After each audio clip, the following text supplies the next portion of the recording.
Boating ചെയ്യണമെങ്കിൽ ബോട്ടുണ്ട്, ഇനി train ഓടിച്ചില്ലെങ്കിൽ train ഉണ്ട്, അതല്ല കാർ ഇടിച്ച് കളിക്കണമെങ്കിൽ കാറുണ്ട്. ഒരു ദിവസം നല്ല അടിച്ച് പൊളിക്കാൻ പറ്റിയ സൂപ്പർ സ്പോട്ട് പറയാം. തൃശ്ശൂർ ജില്ലയിൽ ഇരിങ്ങാലക്കുടയ്ക്ക് അടുത്ത് കാക്കത്തുരുത്തി എന്ന് പറഞ്ഞ സ്ഥലമുണ്ട്. അവിടെ ഒരു ഫാം പ്ലസ് ഒരു പാർക്ക് ഉണ്ട്. അതായത് നമുക്ക് ഈ തിരക്കുകളിൽ നിന്നൊക്കെ മാറി നല്ല ചില്ലായിട്ട് ഇത്ര നടക്കാനും വിശ്രമിക്കാനും പറ്റിയ, അതേപോലെ ഒരുപാട് കാഴ്ചകൾ കാണാൻ പറ്റിയ നല്ല ഫാം.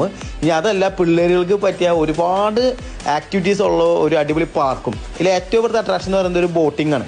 അതായത് 4 പേര് കയറുന്ന പെഡൽ ബോട്ടുകളുണ്ട്. 100 രൂപയാണ് അതിന് പ്രൈസ് ഇടാക്കുന്നത്. നമുക്ക് ഇങ്ങോട്ട് കയറാൻ എൻട്രി ഫീസ് ഒന്നുമില്ല, ഫ്രീ ആണ്.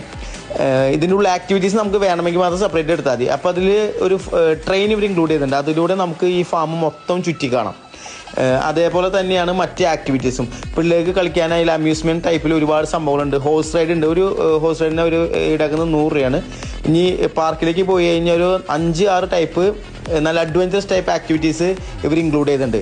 ഒരുപാട് സ്ഥലങ്ങൾ നമുക്ക് ഇരിക്കാനും വിശ്രമിക്കാനും നടക്കാനും ഒക്കെ സ്വസ്ഥമായിട്ട് ഇരിക്കാനൊക്കെ പറ്റിയ ഒരുപാട് സ്ഥലങ്ങൾ ഇതിൻ്റെ ഉള്ളിലുണ്ട്. പിന്നെ പിള്ളേർക്ക് അട്രാക്റ്റീവായിട്ട് ഒരു പാർക്കും, നോർമൽ പാർക്ക്, അതിലേക്ക് വേറെ ഫീസും കാര്യങ്ങളും എല്ലാം ഫ്രീ ആണ്. പിന്നെ നമുക്ക് ഒട്ടകം, കുതിര, അതേപോലെയുള്ള സാധനങ്ങൾ. ആനയുണ്ട്, പക്ഷെ അത് ഒറിജിനൽ അല്ല, അത് ഡ്യൂപ്ലിയാണ്. ബാക്കി എല്ലാ സാധനങ്ങളും നല്ല ഒറിജിനൽ സാധനങ്ങൾ നമുക്കിവിടെ കാണാൻ പറ്റും. രാവിലെ 9 മുതൽ വൈകുന്നേരം 6 വരെയാണ് പാർക്ക് പ്രവർത്തിക്കുന്നത്. ഇവിടെ ക്യാൻറ്റീനും നല്ല പാർക്കിംഗ് സൗകര്യമൊക്കെ ഉണ്ട്.